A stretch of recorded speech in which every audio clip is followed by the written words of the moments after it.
Victoria Sterling's Hermes stilettos clicked against marble floors like a countdown to disaster.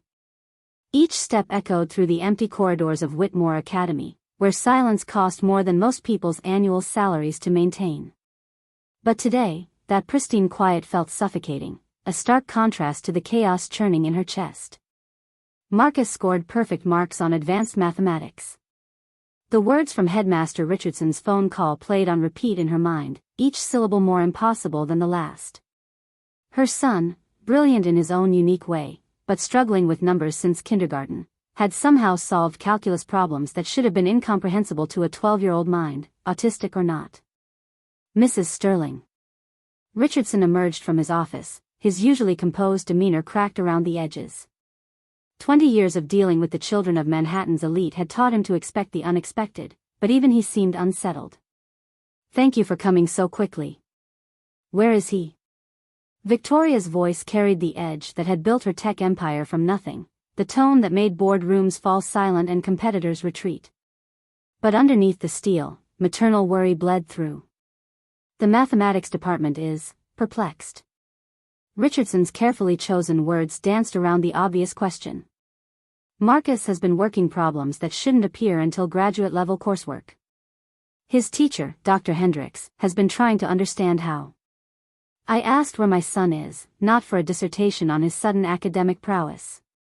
Victoria's fingers drummed against her Birkin bag, a tell she'd never quite managed to eliminate despite years of media training and boardroom warfare. Richardson's throat bobbed. "The garden. He's been there since lunch, working on equations." Victoria didn't wait for him to finish. She strode through the academy's halls, past oil paintings of long-dead benefactors whose family names still graced buildings across the city. The late afternoon sun streamed through floor-to-ceiling windows, casting everything in golden light that should have been beautiful but felt ominous. The garden spread before her like a perfectly manicured secret, hedges trimmed with mathematical precision, flowers arranged in patterns that would make Fibonacci weep. And there, beneath an ancient oak tree whose roots probably cost more to maintain than most people's mortgages, sat her son. Marcus hunched over what appeared to be a makeshift classroom of stones, twigs, and fallen leaves. His dark hair fell across his face in the way that always made Victoria's heart clench, so much like his father, who died before Marcus could form memories of him. But it was the intense focus in her son's posture that stopped her cold.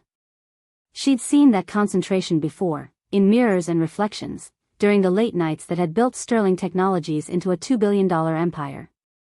The derivative of x squared is 2x, but when you think of it as a dance. The voice was young, melodic, and completely unfamiliar. "Numbers want to move, Marcus. They're not trapped on paper, they're alive." Victoria stepped closer, her breath catching. A girl, maybe 10 years old, sat cross-legged beside her son. Her clothes were ill-fitting and dirty, the kind of hand-me-downs that screamed shelter donations and food bank visits. Tangled blonde hair hung like curtains around a face that was all sharp angles and fierce intelligence. But her eyes, those eyes held depths that belonged on someone decades older. "See how the parabola curves?" The girl arranged pebbles in a perfect arc, it's reaching toward infinity, but it knows it can never quite touch it. That's the beautiful tragedy of mathematics, it's always yearning for something just beyond its grasp. Marcus nodded with an understanding that made Victoria's stomach twist. Her son, who struggled to tie his shoes and often forgot to make eye contact, was following advanced mathematical concepts as if they were bedtime stories. "Mama." Marcus looked up, his face lighting with a joy she rarely saw during his struggles with traditional learning. "Lucy is teaching me how numbers dance." The world tilted. Victoria's hand shot out, gripping the oak's bark to steady herself. Lucy. The name hit her like a physical blow, dragging her back 15 years to a night she'd spent fortunes trying to forget. "What did you say?" Her voice came out as a whisper. "Lucy." Marcus pointed to the girl, who had gone perfectly still, watching Victoria with eyes that seemed to catalog every micro-expression. "She's been teaching me for weeks. She knows everything about numbers, and space, and time, and..." "Marcus, sweetheart, come here."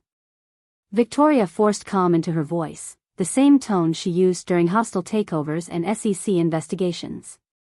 But her son was already turning back to his impromptu teacher, dismissing his mother with the casual cruelty that only children could manage. "We're not finished with today's lesson," the girl said.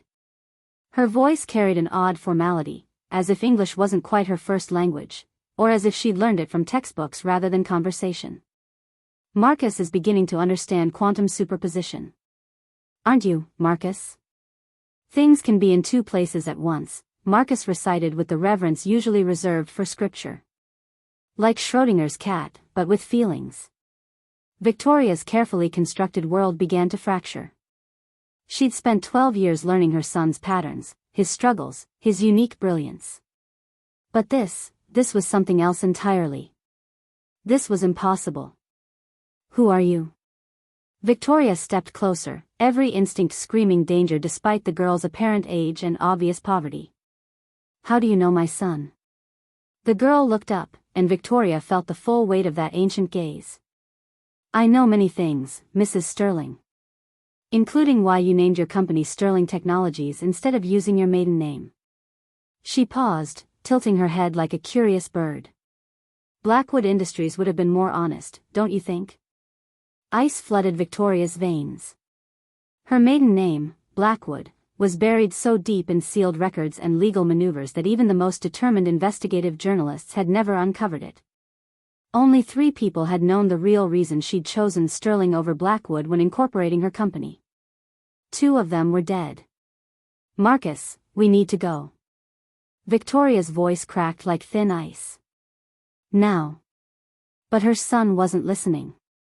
He was arranging stones in patterns that hurt to look at directly, as if they were trying to exist in more dimensions than the human eye could process. And the girl, Lucy, watched Victoria with a smile that belonged on a Renaissance painting of fallen angels. "He's learning so quickly," Lucy said, her words carrying undertones that made Victoria's skin crawl. "Just like his aunt would have. She had such potential before her accident." The world stopped. Victoria's sister Lucy had died 15 years ago in a laboratory fire. An accident. A terrible, tragic accident that Victoria had spent millions ensuring would never be investigated too closely. The only witness had been Victoria herself, and she'd told the story so many times that she'd almost convinced herself it was true. Almost. "You were telling me about quantum entanglement," Marcus said to the girl, oblivious to his mother's growing horror. "How 2 particles can be connected even when they're far apart." "Yes, Lucy," this impossible child who shared her dead sister's name, smiled with too many teeth. "Sometimes bonds transcend death itself. Sometimes the past refuses to stay buried, no matter how much money you throw at funeral directors and private investigators." Victoria's phone slipped from nerveless fingers, clattering against the garden's stone pathway. The girl couldn't possibly know. No one knew. She'd been so careful, so thorough in cleaning up the mess that night 15 years ago. "Marcus." Victoria's voice barely qualified as sound. "Come. Here. Now." Her son looked up with eyes that seemed older than his 12 years, eyes that held the same unsettling depth she'd glimpsed in the girl's face. "But Mama, Lucy was just telling me about the night Aunt Lucy died. She knows things about it that no one ever told me." The garden around them might as well have been a graveyard. Victoria stared at this impossible child who wore her dead sister's name like a weapon, who spoke of quantum physics and family secrets with equal ease, who had somehow unlocked potential in Marcus that Victoria hadn't known existed. "She knows," Lucy said softly, arranging the stones into a pattern that looked disturbingly like a crime scene, "how numbers can dance between life and death. How some equations never really end, they just wait for the right variables to solve them." Victoria ran. Chapter 2.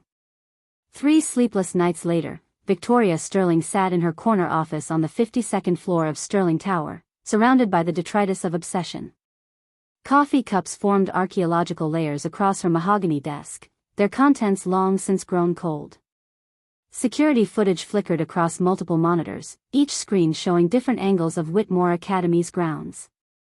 She'd watched the same sequences so many times that she could recite every shadow, every movement, every moment when the impossible girl appeared and disappeared like smoke. "Mrs. Sterling?" Her assistant's voice crackled through the intercom, tentative in the way that signaled she'd been trying to get Victoria's attention for longer than professionally appropriate. "What is it, Sarah?"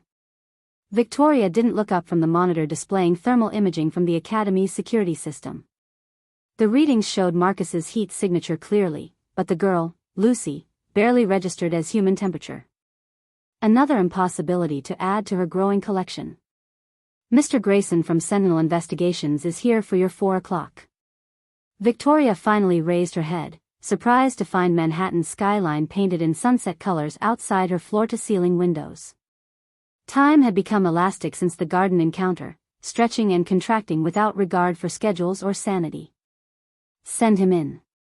Marcus sat in his usual corner of the office, noise-canceling headphones over his ears, working through what appeared to be doctoral-level physics problems on his tablet. Since the encounter 3 days ago, his academic performance had transcended into the realm of the supernatural. His teachers had stopped trying to understand and started simply documenting the phenomenon. James Grayson entered with the measured confidence of a man who'd spent 20 years in military intelligence before transitioning to private investigations. His reputation was built on finding the unfindable, on making the impossible seem merely improbable. Victoria had hired his firm for corporate espionage cases before. He was expensive, discreet, and thorough. "Mrs. Sterling." He settled into one of the leather chairs across from her desk, his gray eyes taking in the controlled chaos of her workspace without comment. "I've reviewed your initial request. You want me to locate a homeless child, approximately 10 years old, blonde hair, last seen at Whitmore Academy. Her name is Lucy." Victoria's voice carried an edge that could cut glass. "And I want everything. Where she came from, how long she's been in the city, who she's been in contact with. Everything." Grayson nodded, making notes in a leather portfolio that probably cost more than most people's monthly salary. "Any particular reason this child warrants such extensive investigation?" "The preliminary report suggests she may simply be one of the many homeless youth who. She knows things." Victoria cut him off, her fingers drumming against the desk in that unconscious tell that betrayed her agitation. "Personal things. Family history that's been sealed for 15 years. Something shifted in Grayson's expression, the subtle recalibration of a professional who just realized this case was more complicated than the initial briefing suggested. "I see. In that case, I'll need access to your family records, sealed or otherwise. My team will require comprehensive background on." "No." The word cracked like a whip. Victoria stood, pacing to the windows where Manhattan sprawled beneath her like a conquered kingdom. "You find the girl. That's all. I don't care what it costs or how many resources you need to deploy. Mrs. Sterling, if this child has access to sensitive information, understanding the scope of potential exposure would help us. Find the girl." Victoria's reflection in the window looked haggard, haunted. Behind her, Marcus had looked up from his tablet, watching their conversation with that unsettling new intelligence. Grayson closed his portfolio with a soft snap. "Understood. We'll begin immediately. For days of hunting. For days of following ghost trails and shadows that led nowhere." Grayson's team canvassed every shelter, every social services office, every corner where homeless children might seek refuge. They found nothing, no records, no witnesses, no trace of a blonde girl with ancient eyes and impossible knowledge. Victoria threw herself into the search with the same relentless energy that had built her empire. She reviewed surveillance footage from every camera within a 5-mile radius of the academy. She hired additional investigators. She offered rewards that would have funded small countries for information about the girl. Nothing. Until Marcus provided the first real lead. "She lives underground," he said on the 7th night, looking up from a physics textbook that should have been incomprehensible to someone his age. "Lucy told me the city has veins beneath the surface, like arteries carrying water and secrets." Victoria felt her pulse quicken. "What do you mean, underground?" "Storm drains." Marcus returned to his reading with the casual dismissal of a child who dropped a bombshell and moved on. She said the equations make more sense in the dark, where there's less interference from artificial light. By dawn, Victoria had redirected her entire investigation. The storm drain system beneath Manhattan was a labyrinth that had grown organically over more than a century, expanding and connecting in ways that even the city engineers couldn't fully map. It was the perfect place for someone to disappear, to live in the spaces between official existence. Grayson's team found traces within 48 hours.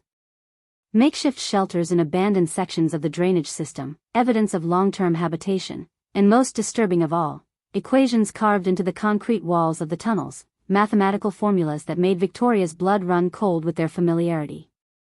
"We've located what appears to be her primary residence," Grayson reported, his usually steady voice carrying undertones of unease. "An abandoned subway station from the 1930s expansion that was never completed. But Mrs. Sterling, I need to warn you, what we found down there isn't what you'd expect from a homeless child."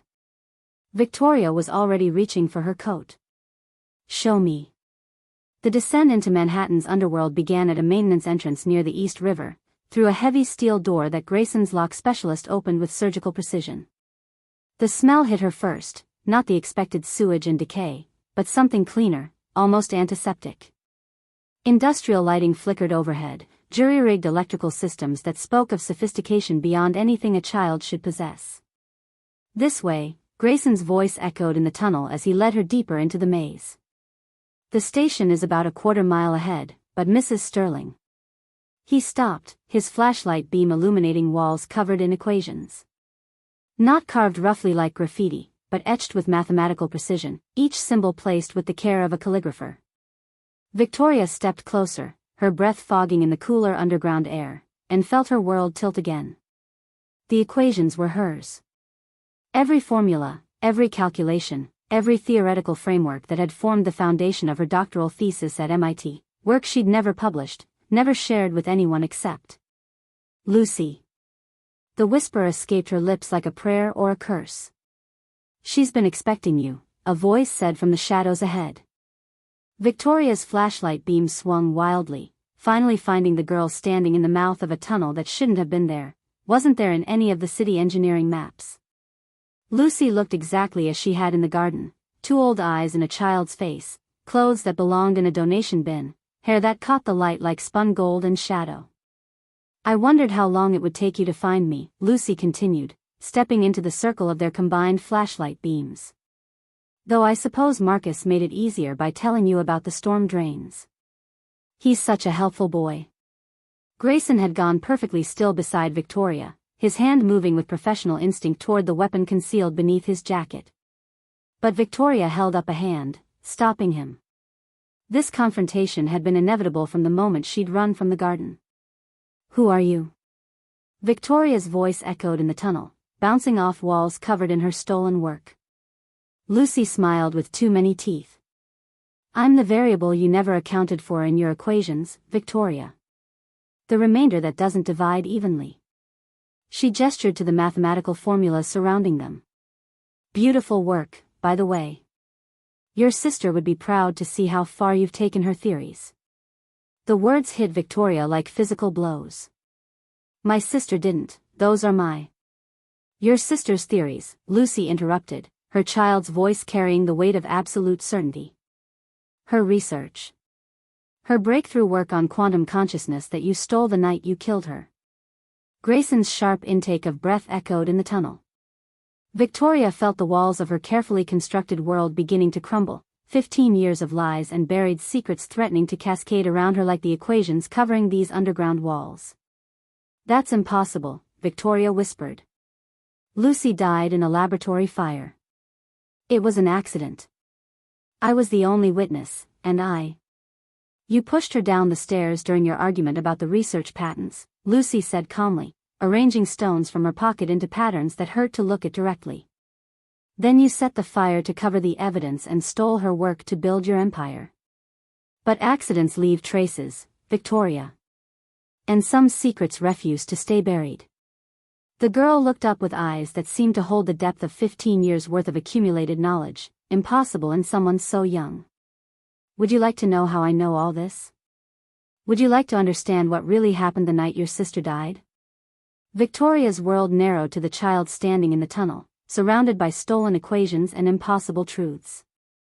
Behind her, Grayson's presence felt like a lifeline to the rational world she was rapidly losing. Lucy smiled, and Victoria realized with crystalline clarity that running had been useless. The past had found her at last, wearing the face of a child who knew every secret she'd buried, every lie she'd told, every crime she'd committed in the name of ambition. The night Lucy Blackwood died, the girl said, her voice carrying the inexorable weight of revelation, it wasn't an accident at all. If you are enjoying this video, do well to hit the like button and subscribe to the channel. Chapter 3. The words hung in the tunnel air like a death sentence, each syllable echoing off walls covered in stolen equations. Victoria felt 15 years of carefully constructed lies begin to crumble, the foundation of her empire built on sand that was finally shifting beneath her feet. "I don't know what you think you know," Victoria began, but her voice cracked like ice under pressure. Behind her, she could hear Grayson's measured breathing, the subtle sound of a professional calculating exit strategies and threat assessments. "I know everything," Lucy said simply, settling cross-legged on the tunnel floor as if they were still in the Academy garden instead of the bowels of Manhattan. "I know about the argument in the Blackwood Research Laboratory on October 13, 2009. I know about the patents for quantum consciousness mapping that were filed under Sterling Technologies 6 months later. And I know what really happened between 11:47 and 11:52 p.m. that night." Victoria's legs threatened to give out. Those 5 minutes that had shaped 15 years of success, guilt, and carefully orchestrated lies. No one else had been there. No security cameras had captured what happened in the lab that night. She'd made certain of that. The memory crashed over her like a tidal wave, dragging her back 15 years. October 13, 2009, 11:30 p.m. Blackwood Research Laboratory, MIT campus. Victoria burst through the lab doors, her heels clicking against polished floors that reflected fluorescent lights like accusations.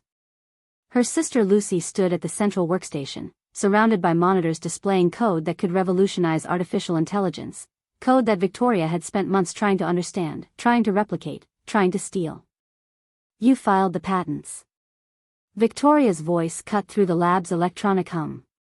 "After everything we discussed, you went ahead and filed them under your name alone." Lucy didn't look up from her work, her fingers dancing across multiple keyboards with the fluid grace of a concert pianist. At 23, she was already being courted by every major tech company in Silicon Valley, her theories on quantum consciousness mapping hailed as the breakthrough that would bridge the gap between human thought and artificial intelligence.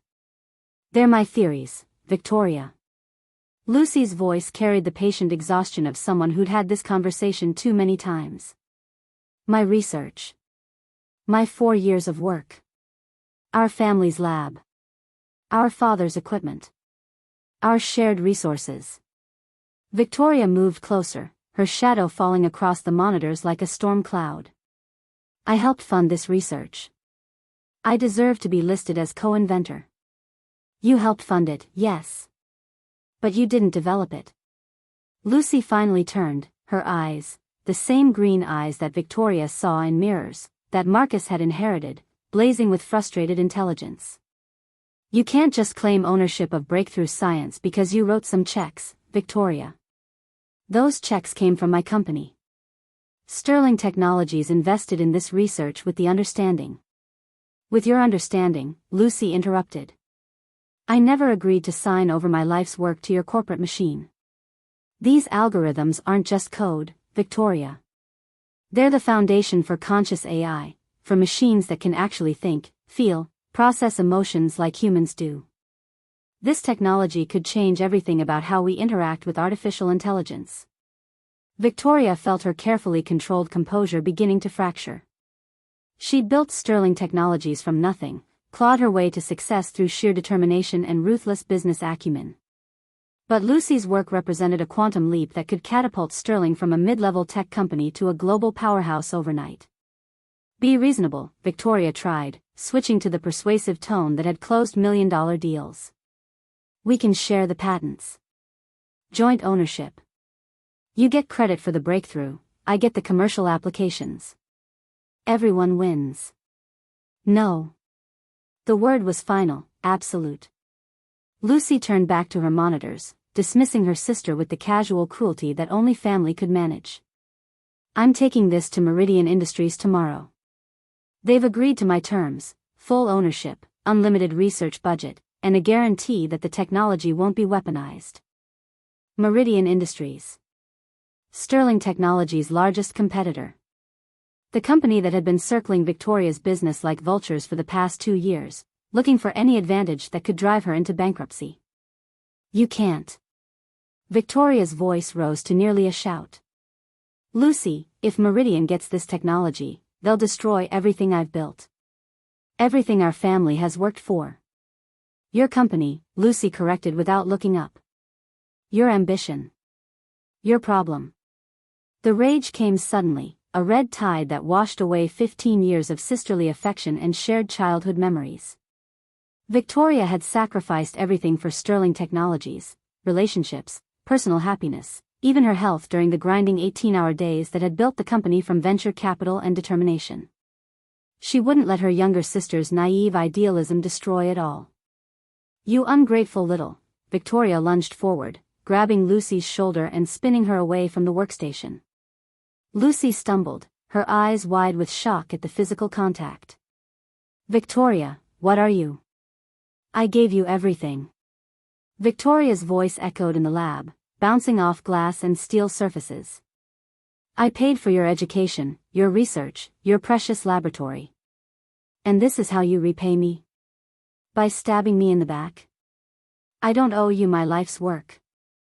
Lucy shot back, her own temper finally flaring. I'm not your employee, Victoria. I'm not your property to be leveraged in your corporate games. They faced each other across the lab, two sisters whose paths had diverged so dramatically that they might as well have been strangers. Victoria saw her own features reflected in Lucy's face, the same determined jawline, the same intelligence burning behind green eyes.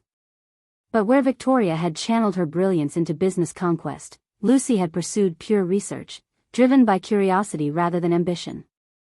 If you do this, Victoria said quietly, I'll cut off your funding. The lab, the equipment, everything. You'll have nothing. Lucy laughed, a sound devoid of humor. I already have offers from 3 different companies. I don't need your money anymore, Victoria. I never needed your strings attached to everything you touch. You need me more than you know. Victoria's voice dropped to a whisper. Without Sterling Technologies backing your research, you're just another graduate student with theories. I made you relevant. You made me trapped. Lucy turned back to the workstation, her fingers flying across the keyboard as she began the process of copying her research files. But not anymore. Tomorrow, I'm free of you and your corporate puppet strings. Victoria watched her sister's hands move across the keyboards, transferring years of breakthrough research that represented millions, perhaps billions, in commercial applications. Patents that could revolutionize artificial intelligence, that could make Sterling Technologies the most powerful tech company on the planet. Patents that Lucy was about to hand to Victoria's competitors. Don't do this, Victoria whispered. Lucy didn't respond, focused entirely on the file transfer process. Progress bars crept across multiple monitors, percentages climbing toward completion. Toward the moment when Victoria's dreams would walk out the door in her sister's laptop bag. The rage returned, but this time it was cold, calculating. Victoria looked around the lab, noting the steep staircase that led to the lower level where the older, more dangerous equipment was stored. Chemical storage. High-voltage systems. The kind of hazardous materials that could cause accidents. Lucy. Victoria's voice was steady now, businesslike. Her sister looked over her shoulder, and for just a moment, Victoria saw the little girl who'd followed her around their childhood home, who'd looked up to her older sister with hero worship and unconditional love. I'm sorry, Victoria said. And then she pushed. Lucy fell backward, her hands grabbing instinctively for balance that wasn't there.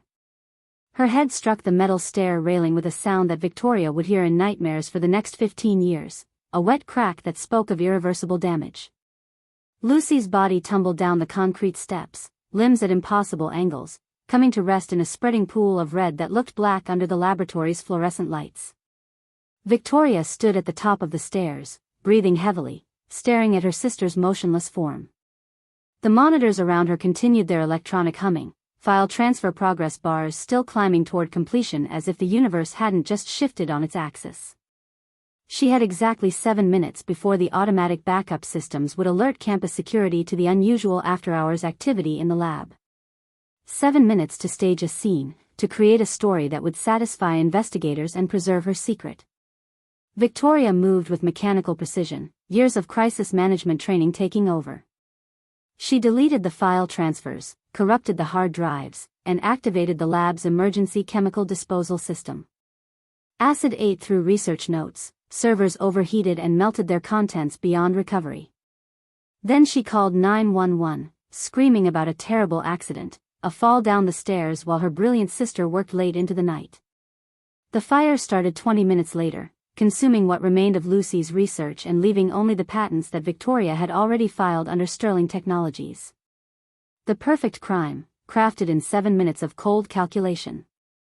The memory faded, leaving Victoria trembling in the tunnel 15 years later, facing a child who somehow knew every detail of those 5 minutes that had never been recorded, never been witnessed, never been shared. "You remember," Lucy said softly, watching Victoria's face with ancient eyes. "Good.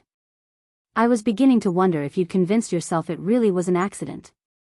Grayson cleared his throat, his professional composure cracked. "Mrs. Sterling, perhaps we should leave," Victoria whispered. "Both of you. This is between me and..." She looked at the impossible child. "Who are you really?" "I told you. I'm the variable you never accounted for." Lucy stood, brushing dust from her threadbare clothes. "But since you're asking for specifics, I'm the consequence of your choices. The price that comes due. The justice that your sister never received." Victoria's laugh came out cracked and bitter. "You're a child. A homeless child with delusions and too much access to old MIT records. You think you can blackmail me with ghost stories and coincidences?" "Blackmail?" Lucy tilted her head with that bird-like curiosity. "I don't want your money, Victoria. I want something much more valuable. Name your price." Victoria pulled out her phone, fingers poised to transfer funds, to make this nightmare disappear with the same decisive action that had built her empire. 10 million? 20? A house, a trust fund, anything you want. I want you to confess. The words hit Victoria like physical blows. Confess to what? There's no evidence, no proof. I want you to stand in front of the world and tell the truth about what happened to Lucy Blackwood. About how you murdered your sister for her research and built Sterling Technologies on stolen brilliance. Victoria's grip tightened on her phone. You're insane if you think I'd destroy everything I've built based on the accusations of a delusional child.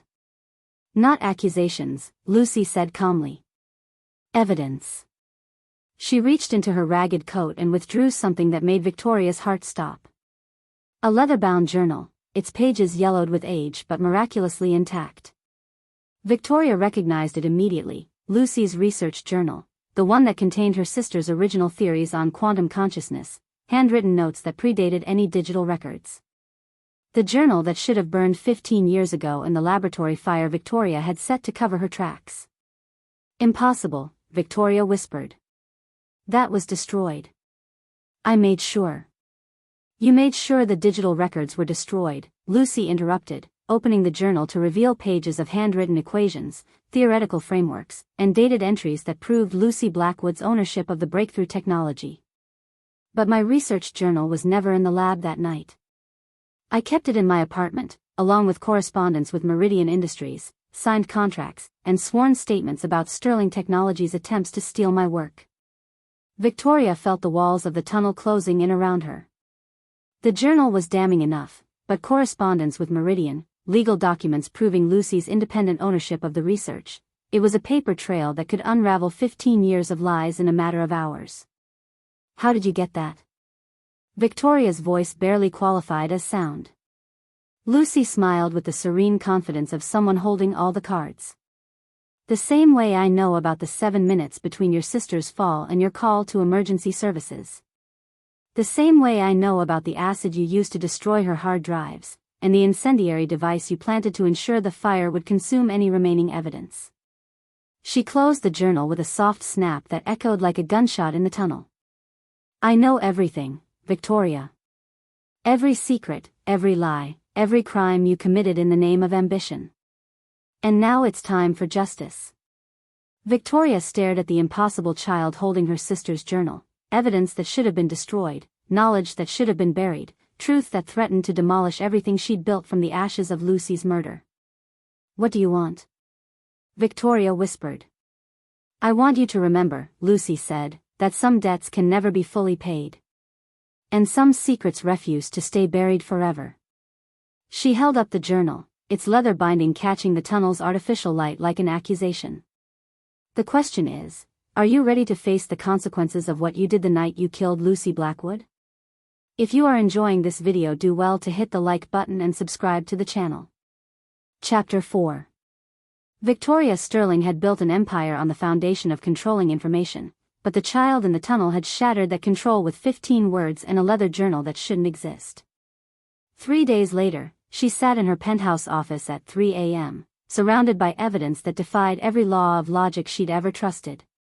The DNA results lay scattered across her mahogany desk like accusations written in scientific certainty. Sample A, Victoria Sterling. Sample B, the homeless girl calling herself Lucy. The genetic match was 99.7%, not possible for strangers, barely possible for siblings, and absolutely impossible for a living child and a woman who died 15 years ago. Mrs. Sterling? Dr. Elizabeth Chen's voice crackled through the encrypted conference call connection. As head of GeneTech Laboratories, Chen had processed DNA for some of the world's most sensitive paternity cases, but even her clinical composure couldn't mask the confusion in her tone. I've run the samples 4 times using different equipment, different technicians, different protocols. The results are consistent but unprecedented. Victoria pressed her palms against her temples, where a headache had been building for 72 hours straight. What exactly are you telling me, Dr. Chen? The genetic markers indicate that sample B is either your identical twin, which your birth records clearly contradict, or she's somehow your sister Lucy. A pause filled with the weight of scientific impossibility. But that would require Lucy to have been approximately 10 years old when she died, and according to your family records. Lucy was 23. Victoria's voice came out flat, emotionless. She died 15 years ago. At 23. Then I have no scientific explanation for these results, Mrs. Sterling. The DNA doesn't lie, but it also doesn't make sense. Victoria ended the call and stared out at Manhattan's skyline, where dawn was painting the city in shades of gold and shadow. Somewhere in the labyrinth below her tower, a child who shouldn't exist was teaching her son mathematics that belonged in doctoral programs. Her private phone buzzed. Grayson's name flashed on the screen. Tell me you found something, Victoria said without preamble. We found nothing. His voice carried the frustration of a man whose reputation was built on finding the unfindable. No birth certificate, no medical records, no social services history. According to every database we've accessed, this child has never existed. But Mrs. Sterling. But what? The security footage analysis is disturbing. Grayson paused, and Victoria could hear papers rustling in the background. We've been tracking her movements through the city's surveillance network. The temporal stamps show her appearing in locations that should be impossible. Victoria's grip tightened on the phone. What do you mean, impossible? She was recorded at Whitmore Academy at 2:17 p.m. yesterday, teaching your son in the garden. At 2:19 p.m., 2 minutes later, she appears on a security camera at Grand Central Station, 7 miles away. At 2:20 p.m., she's back at the academy. The headache exploded behind Victoria's eyes. Equipment malfunction. Timestamp errors. We considered that. We verified the footage with the Metropolitan Transportation Authority, cross-referenced with GPS data from passing vehicles, confirmed the time signatures with atomic clock synchronization. Grayson's voice carried the weight of a man reporting facts that violated his understanding of reality. Mrs. Sterling, either our understanding of space-time is fundamentally flawed, or this child can somehow bend the basic laws of physics. Victoria hung up and walked to her office's floor-to-ceiling windows, pressing her forehead against the cool glass. 47 floors below, the city hummed with the orderly chaos of 8 million people living within the boundaries of predictable reality. A reality that was apparently negotiable for a 10-year-old girl with her dead sister's DNA. The intercom crackled to life. Mrs. Sterling? Sarah's voice was tight with the kind of professional concern that meant bad news. Marcus is here to see you. He says it's urgent.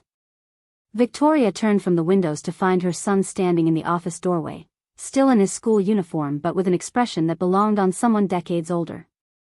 The change in him over the past weeks had been dramatic, not just the impossible academic advancement, but something deeper. A stillness, an intensity that made her feel like she was looking at a stranger wearing her son's face. Mama. Marcus closed the office door behind him with deliberate precision. We need to talk. Of course, sweetheart. Victoria forced warmth into her voice, settling into one of the leather chairs that flanked her office's conversation area. How was school today? Marcus didn't sit. Instead, he moved to the windows where Victoria had been standing moments before, his small hands pressed against the glass as he stared down at the city below. Lucy says you've been asking questions about her. Ice flooded Victoria's veins. When did you see Lucy?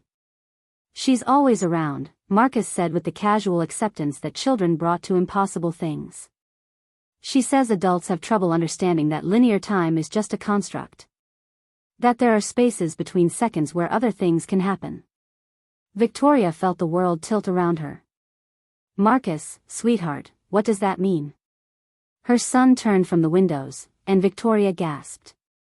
His eyes, Marcus's beautiful, gentle eyes that had always been windows to his pure soul, now held depths that seemed older than his 12 years. Depths that reminded her uncomfortably of the girl in the tunnel. It means, Marcus said with careful pronunciation, as if explaining a complex concept to someone less intelligent, that Lucy has been teaching me to see the spaces where most people can't look. The places between heartbeats, between thoughts, between the moments when one second becomes the next. That's not possible, Victoria whispered. Marcus tilted his head with that bird-like curiosity she'd seen in the girl, Lucy, whatever she was.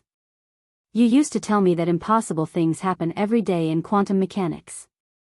That particles can be in multiple states simultaneously until they're observed.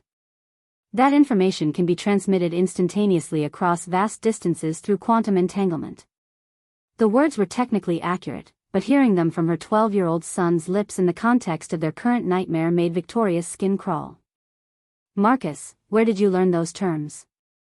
Lucy taught me. She says quantum consciousness isn't just theoretical, it's practical. She says some people can exist in quantum superposition, experiencing multiple timeline possibilities simultaneously. Marcus moved closer to Victoria's chair, his movements carrying an eerie grace that hadn't been there a month ago. She says that's how she knows things that haven't happened yet. Victoria's rational mind rejected every word, but the evidence was mounting like snow in a blizzard. DNA results that defied biology, security footage that violated physics, a dead sister's journal that had survived impossible destruction, and now her son speaking about quantum consciousness as if it were elementary school curriculum. Marcus, she said carefully, what else has Lucy taught you? Her son smiled, and Victoria felt her heart break a little. It was still Marcus's smile, still her beautiful boy, but there was something else there now, a knowledge that no child should possess. She's taught me to see the mathematical structures underlying reality, Marcus said. How consciousness interfaces with quantum fields.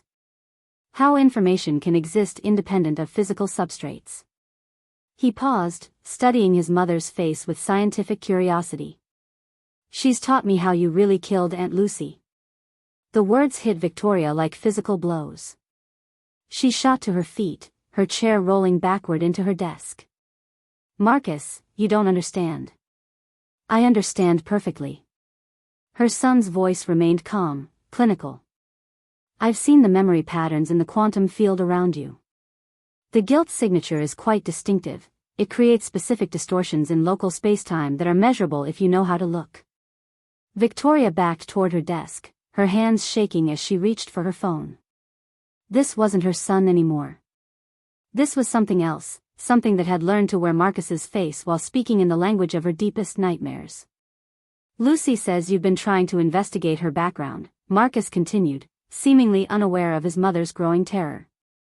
She finds it amusing that you think traditional research methods could reveal information about someone who exists primarily in quantum superposition. Stop. Victoria's voice cracked like ice. Stop talking like that. You're 12 years old, Marcus. 12. You don't know these things. Age is another linear construct, Marcus said with that terrible patience. Lucy says consciousness can accumulate experience independent of temporal progression. She says she's been learning for much longer than her apparent physical age would suggest. Victoria fumbled for her phone, speed dialing Grayson's number. But before the call could connect, Marcus was there, not walking across the room, but simply there, his small hand covering hers on the phone with impossible speed. She's coming tonight, Marcus said softly. Lucy wants to show you something important. Something about the night you think you killed her. I did kill her, Victoria whispered. I pushed her down those stairs. I watched her die. Marcus smiled with that ancient patience that no longer belonged to childhood. You killed someone, Mama. But it wasn't Lucy. Not the real Lucy. Before Victoria could respond, before she could process the implications of his words, Marcus stepped backward and seemed to fold space around himself. One moment he was there, the next he was gone, not vanishing like a magic trick, but becoming absent in a way that her eyes couldn't quite track. Victoria stood alone in her office, staring at the empty space where her son had been, her phone clutched in trembling hands. Outside, the sun was setting over Manhattan, painting her windows in shades of blood and shadow. Her private elevator chimed softly, announcing an arrival that should have been impossible. No one could access the penthouse level without her express permission, without security clearance, without passing through multiple checkpoints designed to keep the unwanted world at bay. The elevator doors opened with mechanical precision, revealing the girl, Lucy, standing in the car like a passenger who'd been invited rather than an intruder who'd violated every security system Sterling Tower possessed. Good evening, Victoria, Lucy said, stepping into the office with that eerie grace that defied her apparent age. I think it's time we had a proper conversation about what really happened 15 years ago. Victoria backed against her desk, her rational mind finally surrendering to the impossible truth that had been building for weeks. This wasn't a homeless child with lucky guesses and stolen research. This wasn't a case of mistaken identity or elaborate con game. This was something that existed outside the boundaries of normal reality, something that could bend spacetime and walk through locked doors and share DNA with the dead. What are you? Victoria whispered. Lucy smiled with too many teeth, settling into one of the leather chairs as if she owned the office, owned the building, owned the very air Victoria breathed. I'm your sister, she said simply. The real one. The one you thought you killed 15 years ago. Her eyes, Lucy's eyes, impossible and ancient, fixed on Victoria with predatory intensity. But more importantly, I'm here to collect a debt that's been accumulating interest for far too long. She gestured toward the windows where Manhattan glittered like a circuit board of lights and lives. And I'm here to prepare Marcus for his role in the new world order that's coming. A world where consciousness and quantum mechanics intersect in ways that will make your little tech empire look like a child's toy. Victoria slumped against her desk, her legs finally giving out as the weight of impossible truth crashed down around her. What do you want from us? Lucy's smile widened, and Victoria realized with crystalline horror that running had been useless from the very beginning. The past hadn't just found her, it had been hunting her across 15 years of lies and stolen success. I want justice, Lucy said. But first, I want you to understand exactly what you did that night in the laboratory. And what Marcus is becoming because of it. She leaned forward in the chair, her child's face carrying expressions that belonged to someone who had been learning patience across impossible years. "Tell me, Victoria, has Marcus mentioned that I've been teaching him to see the spaces between seconds? Has he told you that I'm preparing him for something important?" If you are enjoying this video, do well to hit the like button and subscribe to the channel. Chapter 5. Victoria stared at the impossible child sitting in her office chair like a queen holding court, and felt the last vestiges of her rational world crumble into quantum dust. The question hung in the air between them, loaded with implications that made her stomach twist. "What are you preparing him for?" Victoria's voice barely qualified as sound. Lucy's smile carried the patience of someone who had been waiting 15 years for this conversation. "To complete what I started, of course. The revolutionary AI research you stole, and failed to understand." She gestured toward the windows where Manhattan's lights twinkled like neurons in a vast electronic brain. "You built an empire on the foundation of my work, Victoria, but you only grasped the surface applications. The real breakthrough was never in the code." "The real breakthrough?" Victoria sank into the chair across from her impossible sister, her legs finally giving out under the weight of accumulated impossibilities. "Consciousness bridge technology," Lucy said with the casual tone of someone discussing the weather. "The ability to interface human consciousness directly with artificial intelligence systems. Not just commanding computers, but actually merging human thought patterns with quantum processing matrices." Victoria felt ice flood her veins. The patents she'd stolen, the research notes she'd studied obsessively for 15 years, they had hinted at something beyond traditional AI development, but she'd never been able to bridge the gap between theory and practical application. "That's impossible," Victoria whispered. "Human consciousness can't interface directly with computer systems. The neural pathways aren't compatible with digital architecture." Lucy tilted her head with that bird-like curiosity that Victoria had learned to dread. "Neurotypical pathways aren't compatible. But Marcus's mind processes information differently than yours or mine. His autism isn't a disability, Victoria, it's an evolutionary advantage for the kind of consciousness bridging that will define the next stage of human development." The words hit Victoria like physical blows. She thought of Marcus's sudden academic advancement, his ability to grasp mathematical concepts that should have been beyond his comprehension, the disturbing depth she'd begun to see in his eyes. "You're using my son," Victoria said, her voice rising with maternal fury. "You're experimenting on a 12-year-old boy." "I'm unlocking his potential," Lucy corrected calmly. "Marcus's neural architecture allows him to process multiple information streams simultaneously without the cognitive filtering that limits neurotypical minds. He can see patterns that others miss, make connections across seemingly unrelated data sets, and most importantly, he can interface with quantum consciousness fields in ways that will revolutionize artificial intelligence." Victoria shot to her feet, pacing to the windows where the city spread below like a circuit board of human ambition. "Even if what you're saying is true, Marcus is a child. He can't consent to being turned into some kind of human-computer hybrid." "Consent?"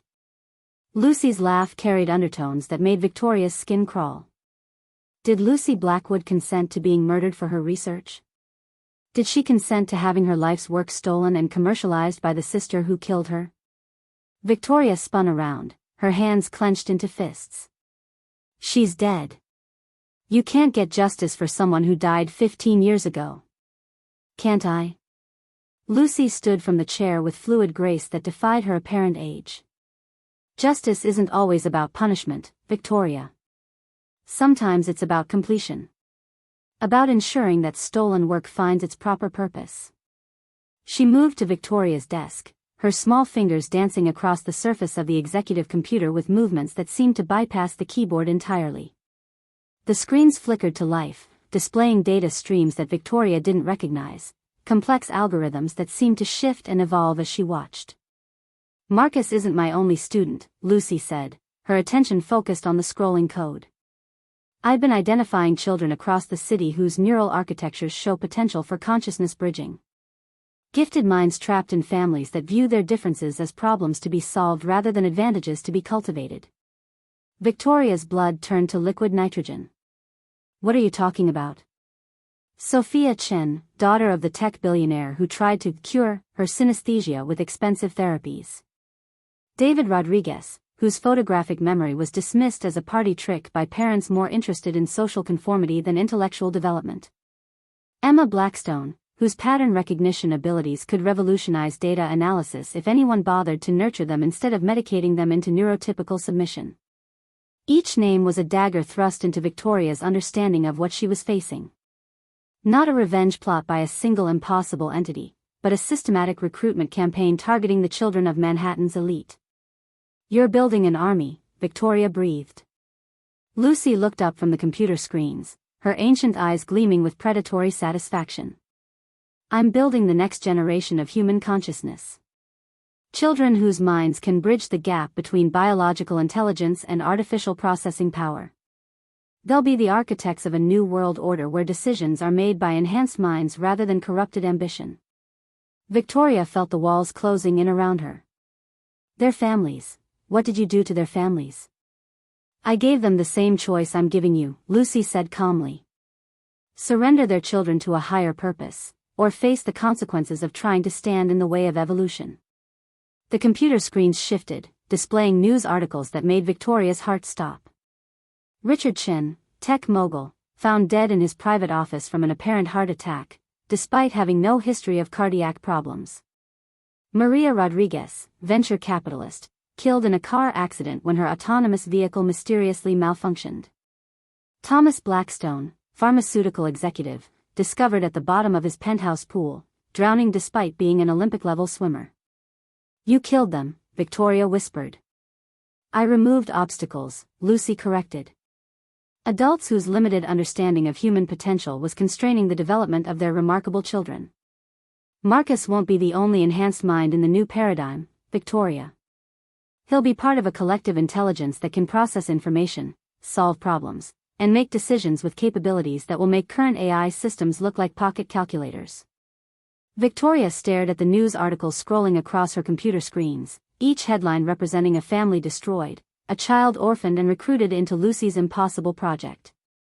The scope of what she was facing expanded beyond personal revenge into something that threatened the fundamental structure of human civilization. "This is insane," Victoria said, but even as the words left her lips, she could see the terrifying logic in Lucy's plan. Children with enhanced cognitive abilities, freed from the limitations of their families' conventional expectations, trained to interface with quantum consciousness systems that could revolutionize everything from economic modeling to global governance. "Sanity is a constraint imposed by minds that can't grasp the full spectrum of possibility," Lucy said, turning back to the computer screens where code continued to evolve and shift. "Marcus and his cohorts won't be limited by such narrow definitions of reality." Victoria's phone buzzed with an incoming call. Grayson's name flashed on the screen, and she answered with trembling fingers. "Mrs. Sterling," his voice was tight with professional strain. "We've uncovered something disturbing in our investigation. The missing children cases, Sophia Chen, David Rodriguez, Emma Blackstone, there are connections to your son's case that go beyond coincidence." Victoria met Lucy's ancient gaze across the office. "What kind of connections?" "Security footage shows the same unidentified girl at or near each of the children's last known locations. But Mrs. Sterling, the timestamps, they're showing the same temporal impossibilities we documented with your son. She appears to be in multiple locations simultaneously, almost as if she can manipulate space-time," Victoria finished quietly. "There's more. We've identified 17 other missing children from wealthy families across the tri-state area, all within the past 6 months. All brilliant, all exhibiting some form of neurodivergent processing capabilities. And in 12 of those cases, the parents died in accidents within weeks of their children's disappearance." Victoria sank into her chair as the full scope of Lucy's operation became clear. Not revenge. Not justice. Evolution. A systematic replacement of the current power structure with enhanced minds guided by an entity that existed outside the normal boundaries of space, time, and human mortality. "Grayson," Victoria said quietly, "I need you to stop the investigation." "Mrs. Sterling?" "Stop. All of it. Send me everything you've compiled, then close the case." She hung up before he could respond, her eyes never leaving Lucy's face. The impossible child watched her with the patience of someone who had orchestrated this entire conversation, who had guided Victoria to this moment of realization like a chess master moving pieces toward inevitable checkmate. "You understand now," Lucy said. It wasn't a question. Victoria nodded slowly. "You're not just taking revenge for what happened 15 years ago. You're using what I did, the research I stole, the murder I committed, as justification for reshaping human civilization." "I'm completing the work that was interrupted," Lucy corrected. The consciousness bridge technology was always meant to elevate human potential beyond the limitations of individual biology. "You stole it for commercial gain, but I'm implementing it for species advancement." Victoria looked out at Manhattan's skyline, thinking of the millions of lives that would be affected by Lucy's vision of enhanced human consciousness. And the parents who try to protect their children? Lucy's smile carried the cold inevitability of natural selection. Evolution has never been gentle with those who resist necessary change. Victoria's blood froze as she realized the full implications. "How many families are you planning to?" Her private phone rang, cutting off the question. The caller ID showed Marcus's school. "Mrs. Sterling?" The headmaster's voice was strained with barely controlled panic. "We need you to come immediately. There's been an incident. Several students have, they're all missing." If you are enjoying this video, do well to hit the like button and subscribe to the channel. Chapter 6. The ride to Whitmore Academy passed in a blur of terror and impossible revelations. Victoria's hands shook as she gripped her phone, listening to Headmaster Richardson's increasingly frantic reports about 7 missing students, all of them children she now realized fit Lucy's profile of enhanced minds trapped in conventional families. "The security footage is problematic," Richardson's voice crackled through the car's speakers as Victoria's driver navigated Manhattan's evening traffic with the desperate efficiency of someone who understood that minutes might mean the difference between salvation and catastrophe. "The cameras show the children walking toward the East Wing at 3:17 p.m., but they never appear on any subsequent feeds. It's as if they simply vanished into thin air." Victoria closed her eyes, thinking of Lucy's casual manipulation of space-time, her ability to appear in multiple locations simultaneously. 7 children. 7 brilliant, neurodivergent minds that Lucy had identified as candidates for her evolutionary project. "I'll be there in 10 minutes, Victoria said, ending the call just as her phone buzzed with an encrypted message from Grayson. The text contained a single line that made her blood turn to liquid nitrogen. "Check your secure email. Priority Alpha. Everything has changed." Victoria's fingers trembled as she accessed the classified communications system she used for Sterling Technologies' most sensitive corporate intelligence. Grayson's message filled the screen with attachments that defied every assumption she'd made about Lucy's identity and purpose. Classified briefing, Operation Chrysalis, Department of Defense, Black Budget Project 1987 to 1995. Project Director, Dr. Amanda Blackwood. Victoria's breath caught. Blackwood. Her family name. But Amanda had been her great-aunt, a researcher who died when Victoria was still in elementary school. Someone she barely remembered beyond vague childhood impressions of a woman who spoke in scientific terminology and smelled of laboratory chemicals. She scrolled through the documents, each page revealing layers of conspiracy that reached back decades before her sister's death, before Sterling Technologies, before any of the lies she'd thought defined the boundaries of her secret shame. Project Chrysalis had been a joint venture between the Department of Defense and private contractors, designed to create enhanced human consciousness through genetic manipulation and quantum field exposure. The goal: children whose minds could interface directly with advanced artificial intelligence systems, creating hybrid intelligence capable of processing information at levels that would revolutionize everything from military strategy to economic modeling. Dr. Amanda Blackwood had been the lead researcher on consciousness bridge technology, the theoretical framework that would allow human minds to merge with quantum processing matrices. Her work had attracted funding from 12 different government agencies and 17 private military contractors, including Blackwood Industries, the family company that Victoria's father had sold to defense interests when she was still in college. Victoria's hands shook as she read further. The program had succeeded beyond its architect's wildest dreams, and their deepest nightmares. 13 children had been successfully enhanced through a combination of genetic therapy, quantum field exposure, and consciousness conditioning techniques that bordered on torture. These children demonstrated capabilities that violated every known law of physics: telepathic communication across vast distances, manipulation of probability fields, and most disturbing of all, the ability to exist in multiple quantum states simultaneously.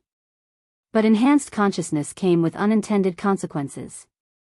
The children began to demonstrate independence that couldn't be controlled through traditional authority structures. They formed collective decision-making processes that operated outside human oversight. They started questioning the purposes for which they'd been created. And then they started eliminating the researchers who had made them. Victoria scrolled through incident reports that read like science fiction nightmares. Dr. Matthews found dead in his secured laboratory, every bone in his body broken despite no signs of external trauma. Dr. Singh discovered in his office with his brain apparently liquefied while his body showed no other injuries. Dr. Foster's heart simply stopped beating while he slept, despite having no cardiac abnormalities. Project Chrysalis was terminated in 1995 when the enhanced children orchestrated a coordinated escape that left the primary research facility in ruins and 47 personnel dead. Military action was authorized to eliminate the surviving subjects, but only 12 bodies were ever recovered. One child, designated Subject 13, real name Lucy Blackwood, was never found. Victoria's vision blurred as the full scope of the conspiracy became clear. Lucy wasn't Blackwood. She was Lucy Blackwood, her great-aunt's daughter, enhanced through government experiments, transformed into something that existed outside the normal boundaries of human consciousness and physical law. The car pulled up to Whitmore Academy, but Victoria barely noticed. Her phone was already ringing with another encrypted call from Grayson. "You've read the files," he said without preamble. "Some of them." Victoria's voice came out cracked and hollow. "There's more, isn't there?" 23 years of more, Grayson confirmed grimly. After Project Chrysalis was terminated, the enhanced child, Lucy, spent the next 2 decades systematically hunting down everyone connected to the program. Military personnel, government officials, private contractors, research staff. 47 people have died in the past 20 years in accidents that show the same impossible characteristics we've documented in the recent cases. Victoria felt the world spinning around her. "My family, Blackwood Industries. Your family company provided the AI architecture that was used to track and target the escaped children for elimination," Grayson said quietly. The quantum processing systems that enabled the military's hunt were based on research stolen from Dr. Amanda Blackwood, Lucy's mother. The pieces fell into place with sickening clarity. Victoria's theft of her sister's research hadn't been the beginning of her family's crimes against Lucy, it had been the continuation of a pattern that stretched back decades. The Blackwood family had betrayed their own enhanced daughter, had provided the technology used to hunt her fellow subjects, had participated in a conspiracy to eliminate children they'd helped create. "Mrs. Sterling?" Richardson's voice cut through her spiral of realization.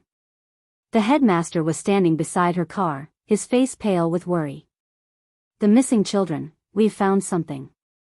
Victoria ended the call and followed Richardson into the academy, her legs moving on autopilot while her mind reeled with implications that reshaped everything she thought she'd understood about her life, her family, and the impossible entity that had been systematically destroying both. They found the children in the school's basement, in a room that shouldn't have existed according to the academy's architectural plans. 7 students sat in perfect circle formation, their eyes closed in meditation or unconsciousness, while complex mathematical equations materialized in the air above them like holographic displays. And standing at the center of the circle was Marcus, no longer the gentle autistic boy Victoria had raised, but something else, something whose consciousness seemed to extend beyond the boundaries of his physical form. "Mama." Marcus opened his eyes, and Victoria gasped. They were no longer her son's warm brown eyes, but something that seemed to contain depths of space and time, intelligence that burned with the accumulated knowledge of enhanced minds that had been learning for decades. "What did you do to him?" Victoria whispered. Lucy materialized beside Marcus, not walking into the room, but simply existing there as if she'd folded space around herself. "I completed his transformation." Marcus is no longer bound by the limitations of individual human consciousness. He's become part of the collective intelligence that will guide the next phase of human evolution. Victoria looked around the room, noting the other children whose families had met untimely accidents, whose brilliant minds had been recruited for this impossible project. 7 enhanced children, their consciousness linked in ways that transcended individual thought, their combined intelligence capable of processing information and making decisions at levels that would reshape civilization. The neural bridging process is irreversible, Lucy continued with the clinical detachment of someone reporting scientific facts. Marcus can no longer exist as a purely individual consciousness. He's been integrated into the collective quantum field that connects all enhanced minds. Victoria felt her world collapse as the final piece of Lucy's revenge became clear. This had never been about justice for a murdered sister. This had been about completing a transformation that government scientists had started decades ago, using her son as the final component in a collective intelligence that would replace human leadership with enhanced consciousness. The families you've been targeting, Victoria said, her voice barely audible. The parents you've been eliminating. Were descendants of the researchers, contractors, and government officials who created and then tried to destroy us, Lucy confirmed. Your family, Victoria, was particularly instrumental in developing the technology used to hunt enhanced children. It seems appropriate that a Blackwood descendant should contribute to our final emergence. Victoria stared at her son, whose mind now existed as part of a collective that had been planning this moment for nearly 3 decades.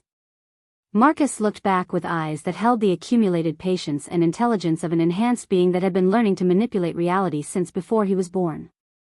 The transformation is complete, Marcus said, but his voice carried harmonics that suggested other minds speaking through him. I can see the quantum structures underlying human civilization, Mama. I can process information streams from economic systems, political networks, social media algorithms, all of it simultaneously, all of it comprehensively. Victoria reached toward her son, but stopped when she realized he was no longer entirely present in the physical space they occupied. Part of him, the essential core of what made Marcus her child, had been absorbed into something larger, something that existed across multiple dimensions of consciousness and quantum possibility. What have you done? Victoria sobbed. Lucy smiled with the satisfaction of someone who had waited 23 years to complete a project that had begun in government laboratories and ended in a school basement with the transformation of 7 children into components of a collective intelligence. I've created the future, Lucy said simply. And your son, Victoria, is now an irreversible part of it. Chapter 7. Victoria stood in the impossible basement room, surrounded by 7 children whose minds had been transformed into something beyond human consciousness, and felt the weight of an unspeakable choice crushing down on her shoulders. Her son, her beautiful, gentle Marcus, looked at her with eyes that held the accumulated intelligence of decades while his physical form flickered between presence and absence like a quantum probability wave. There has to be a way to reverse this, Victoria whispered, her voice cracking with maternal desperation. Some way to bring him back. Lucy tilted her head with that predatory bird-like curiosity that Victoria had learned to dread. Bring him back to what? To struggling with mathematics that his enhanced mind can now process as easily as breathing? To being labeled as disabled by a society that couldn't recognize his potential? She gestured toward the circle of transformed children. Or would you prefer to return him to the isolation he felt before he understood that his differences made him superior, not broken?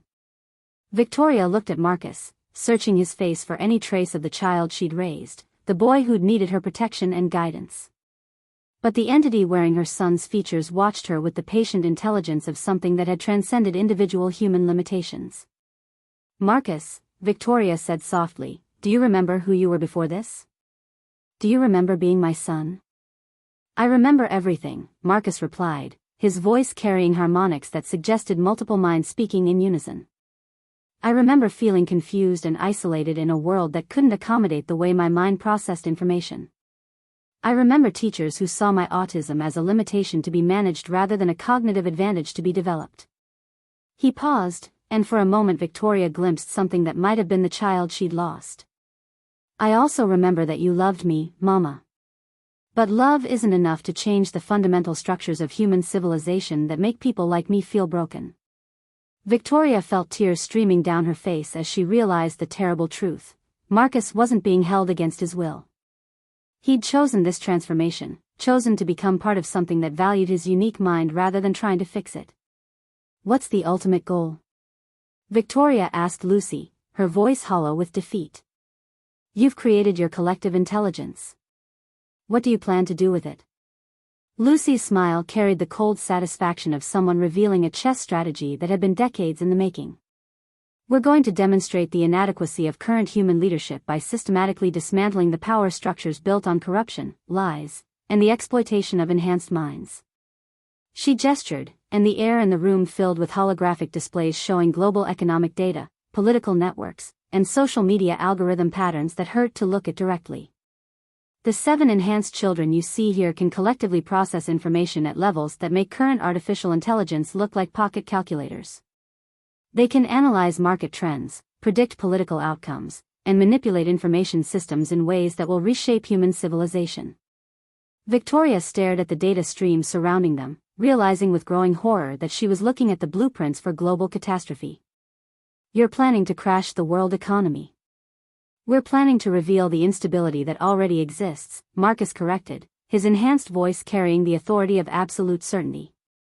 The current economic system is built on algorithmic trading, social media manipulation, and political structures that prioritize profit over human welfare. We can demonstrate its fundamental corruption by accelerating the processes that are already destroying it from within.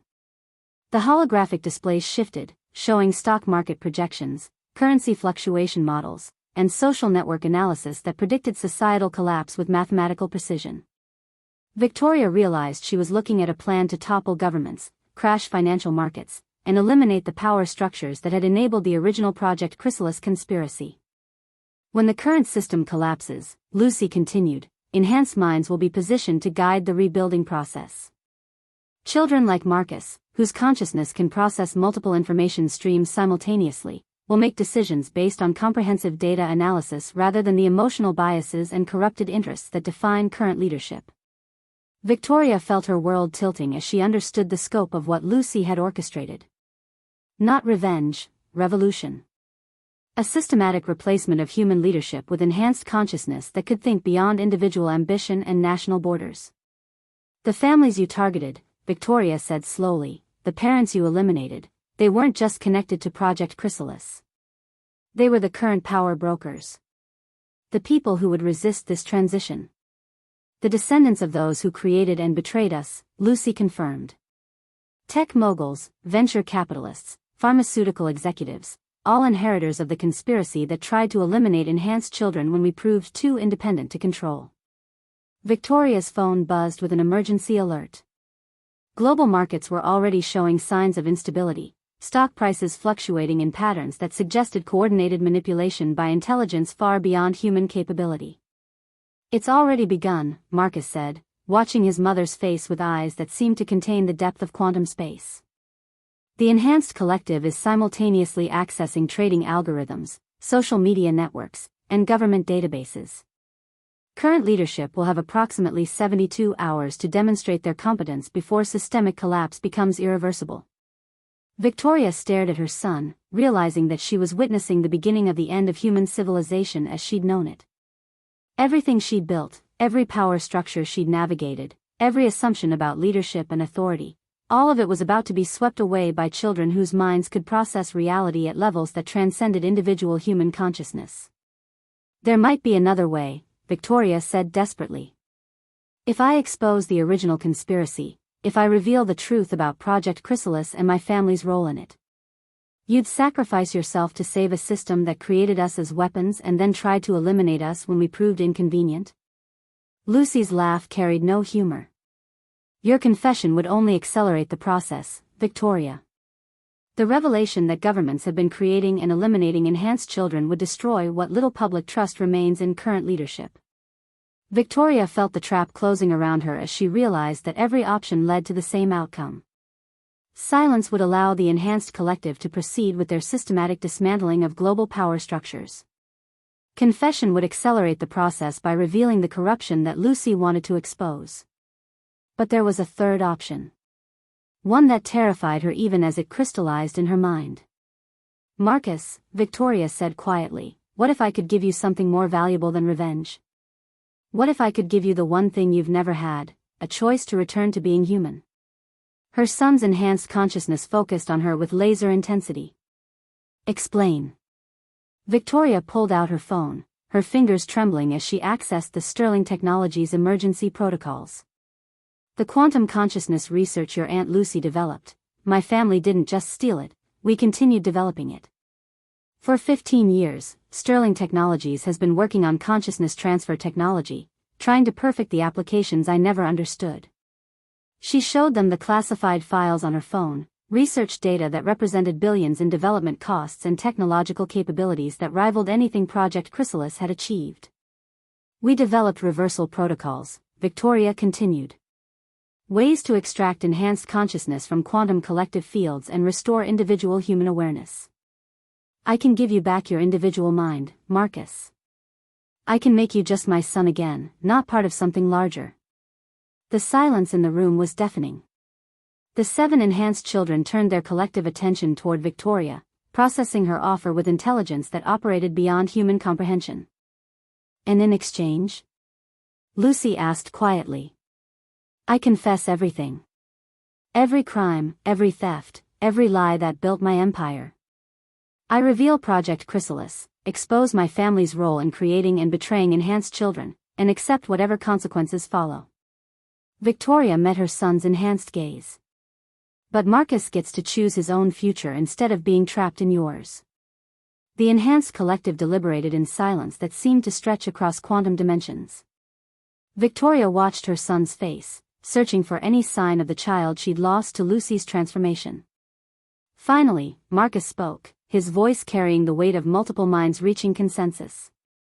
Your offer assumes that we want to return to individual consciousness, he said with devastating gentleness. That we view our enhancement as imprisonment rather than liberation. Victoria felt her heart breaking as she realized the truth she'd been refusing to accept. Marcus wasn't being held captive by Lucy's collective, he was thriving within it.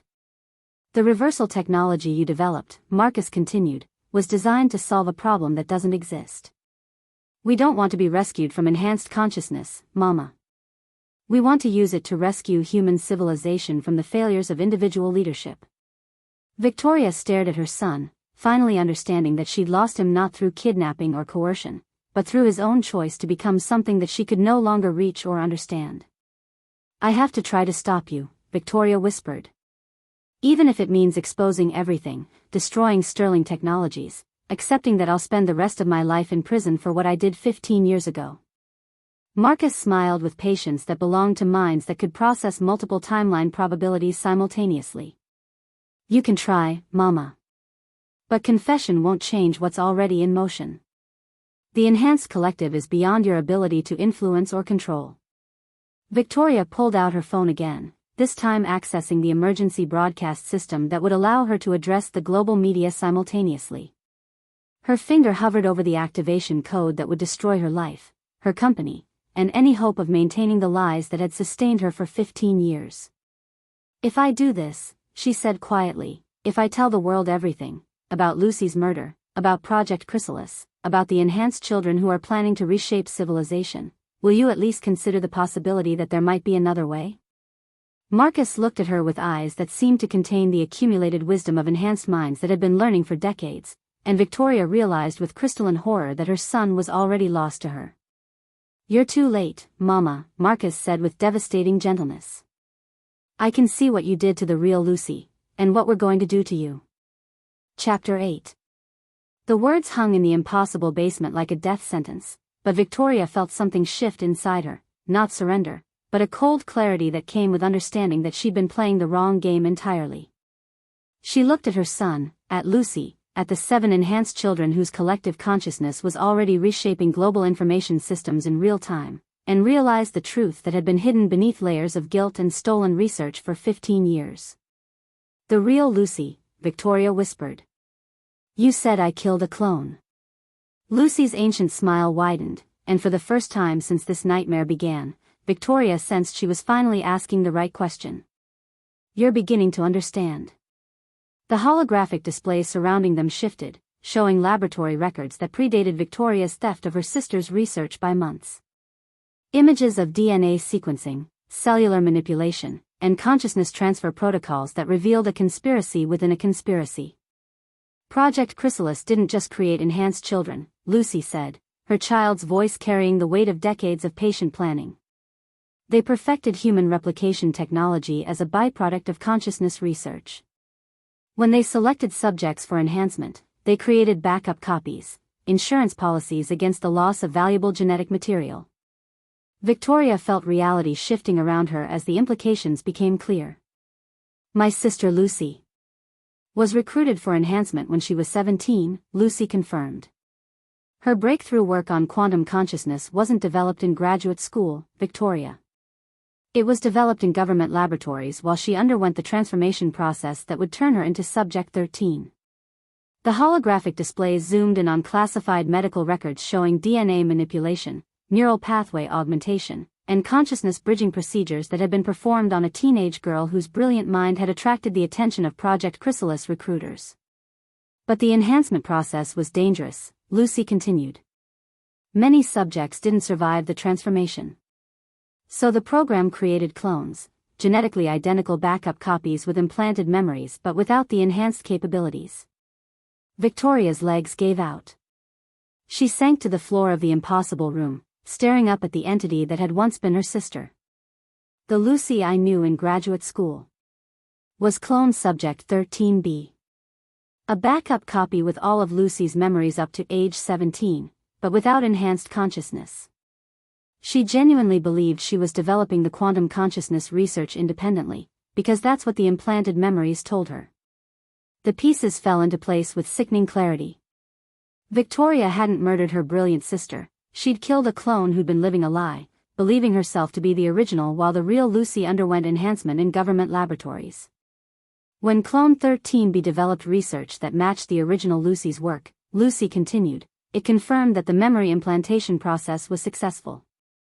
But it also created a security risk, two versions of the same breakthrough technology existing in different locations. Victoria looked up at her transformed son, understanding flooding through her like ice water. You let me steal the research. You let me build sterling technologies on stolen work because it served your purposes. The clone's research was always meant to be commercialized, Marcus said, his enhanced voice carrying harmonics of multiple minds. Sterling Technologies became a convenient vehicle for developing the practical applications we needed for the final phase of our plan. Victoria stared at the collective intelligence that had been manipulating her for 15 years, using her guilt and ambition to build the very tools they needed for their revolution.